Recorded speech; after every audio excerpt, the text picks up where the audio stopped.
அரசு வழக்கறிஞர் சொல்லியிருக்கிறாங்க 23ஆம் தேதி அந்த சம்பவம் நடந்த பொழுது ஞானசேகரனுடைய மொபைல் ஃபோன் ஃப்ளைட் மோட்ல இருந்துச்சு.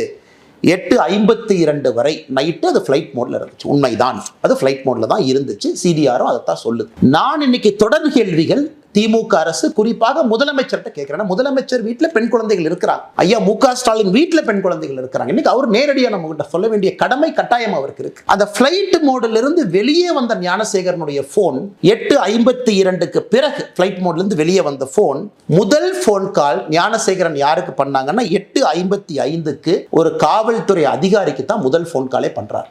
அந்த சம்பவம் முடிஞ்சு அண்ணா யூனிவர்சிட்டி அந்த சம்பவ இடத்துல தான் இருந்தாரா, கேட்டுக்கு வந்தாரா எனக்கு தெரியாது. 8:55க்கு ஞானசேகரனுடைய தொலைபேசியில் இருந்து ஒரு போலீஸ் ஸ்டேஷனை நிர்வகிக்கக்கூடிய ஸ்டேஷன் ஹவுஸ் ஆபீசர், அந்த ரேங்கில் இருக்கக்கூடிய சப் இன்ஸ்பெக்டர், இன்ஸ்பெக்டர் ரேங்கில் இருக்கக்கூடிய அதிகாரிக்கு சம்பவம் முடிந்த பிறகு முதல் போன் கால் ஞானசேகரன் பண்றார். காவல்துறையின் மீது பெரும் மதிப்பு நான் வைத்திருக்கின்றேன் எல்லாருக்கும் தெரியும். அன்னைக்கு அந்த காவல்துறை அதிகாரினுடைய பெயரையும் அவர் பதவியும் அவருடைய மொபைல் நம்பரை இன்னைக்கு நான் வெளியிடல. 48 மணி நேரம் கழித்து அரசு என்ன பதில் சொல்றாங்கன்னு பார்த்துட்டு நான் வெளியிட 8:55க்கு காவல்துறை அதிகாரிக்கு செஞ்ச முதல் போன் கால் எதற்காக? அந்த காவல்துறை அதிகாரி 6 நிமிடம் கழித்து 9:01க்கு திரும்ப ஞானசேகரனுக்கு அந்த காவல்துறை அதிகாரி கூப்பிடுறார். எதற்காக?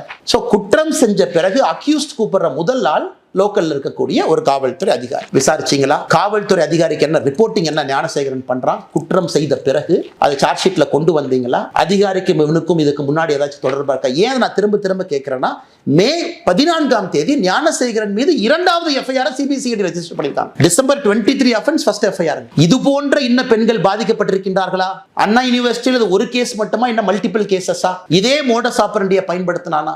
அரசு என்ன பண்றாங்க? மே 14ஆம் தேதி வெளியே ரெஜிஸ்டர் பண்ண எஃப்ஐஆரையும் சீக்கிரட்டா வச்சுக்கிட்டாங்க. நமக்கு சொல்லல. பாலியல் வன்கொடுமை மற்றும் ஒரு வழக்கு ஞானசேகரன் மீது மே 14ஆம் தேதி சிபிசிஐடி, அது எந்த ஸ்டேஜில் இருக்குன்னு யாருக்கும் தெரியாது. அதனால தான் அந்த கேள்வியை கேட்கிறேன்.